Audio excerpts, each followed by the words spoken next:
ರಾಜ್ಯ ಕಾಂಗ್ರೆಸ್ ಸರ್ಕಾರದ ರೈತ ವಿರೋಧಿ ನೀತಿ ಖಂಡಿಸಿ ಮೆಕ್ಕೆಜೋಳಕ್ಕೆ ಬೆಂಬಲ ಘೋಷಣೆ ಮಾಡಿ ಖರೀದಿ ಕೇಂದ್ರ ಆರಂಭಿಸಲು ಒತ್ತಾಯಿಸಿ ಚಿಂತಾಮಣಿಯಲ್ಲಿ ಬಿಜೆಪಿ ಪ್ರತಿಭಟನೆ ನಿರ್ಧರಿಸಲಾಗಿದೆ. ನಗರದ ಪ್ರಮುಖ ವೃತ್ತಗಳಲ್ಲಿ ಹಾಗೂ ತಾಲೂಕು ಕಚೇರಿ ಮುಂಭಾಗದಲ್ಲಿ ಶನಿವಾರ ಪ್ರತಿಭಟನೆ ಹಮ್ಮಿಕೊಳ್ಳಲಾಗಿದೆ ಅಂತ ಬಿಜೆಪಿ ಮುಖಂಡ ಜಿಎನ್ ವೇಣುಗೋಪಾಲ್ ಹೇಳಿದರು. ಸುದ್ದಿಗೋಷ್ಠಿಯಲ್ಲಿ ಮಾತನಾಡಿದ ಅವರು, ಶನಿವಾರ ಬೆಳಗ್ಗೆ 10 ಗಂಟೆಗೆ ನಗರದ ಆಜಾದ್ ಚೌಕದಿಂದ ತಾಲೂಕು ಕಚೇರಿವರೆಗೆ ಪ್ರತಿಭಟನೆ ನಡೆಯಲಿದ್ದು, ಎಲ್ಲ ರೈತ ಸಂಘದವರು ಪಾಲ್ಗೊಂಡು ತಹಶೀಲ್ದಾರ್ಗೆ ಮನವಿ ಸಲ್ಲಿಸುವುದಾಗಿ ಹೇಳಿದರು. ಕಾಂಗ್ರೆಸ್ ಸರ್ಕಾರ ಭ್ರಷ್ಟ ಸರ್ಕಾರ ಇವತ್ತು ಅನ್ನದಾತನ ಜೊತೆ ರೈತನ ಗೋಳಾಟ ಆಡಿಸಿ ರೈತರಿಗೆ ಕೊಡ್ತಾ ಇರೋ ಕಷ್ಟ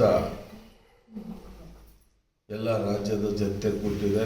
ಆ ರೈತರ ಪರವಾಗಿ ನಾವು ನಿಂತು ಅವ್ರಿಗಾಗ್ತಾ ಇರೋಂಥ ಕಬ್ಬು ಬೆಳೆ ಆಗ್ಬೋದು, ತುಂಗಾಭದ್ರಾ ನದಿ ನೀರು ಗೇಟ್ದಾಗ್ಬೋದು, ಅವರಿಗೆ ಪರಿಹಾರ ಕೊಡಲು ಎಷ್ಟೋ ಕೊಚ್ಚೋಗಿರೋಂಥ ರೈತರ ಪರಿಹಾರ ಕೊಡೋದಕ್ಕಾಗ್ಬೋದು, ಇತರೆ ಅವರ ಸಮಸ್ಯೆಗಳಿಗೆ ರೈತರ ಸಮಸ್ಯೆಗಳಿಗೆ ಸರ್ಕಾರದಲ್ಲಿ ಕಿಂಚಿತ್ತೂ ಬೆಲೆ ಇಲ್ಲ.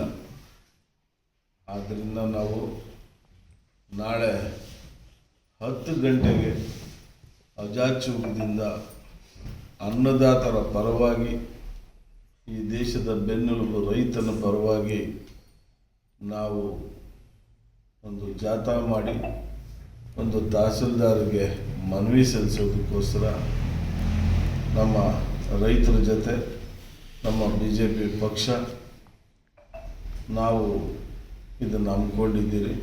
ದಯವಿಟ್ಟು NDA ಭಾಗದ ಎಲ್ಲ ಸದಸ್ಯರು ಇದರಲ್ಲಿ ಭಾಗವಹಿಸಬೇಕು ಅಂತ ಮನವಿ ಮಾಡ್ತಾ ಇದ್ದೀನಿ.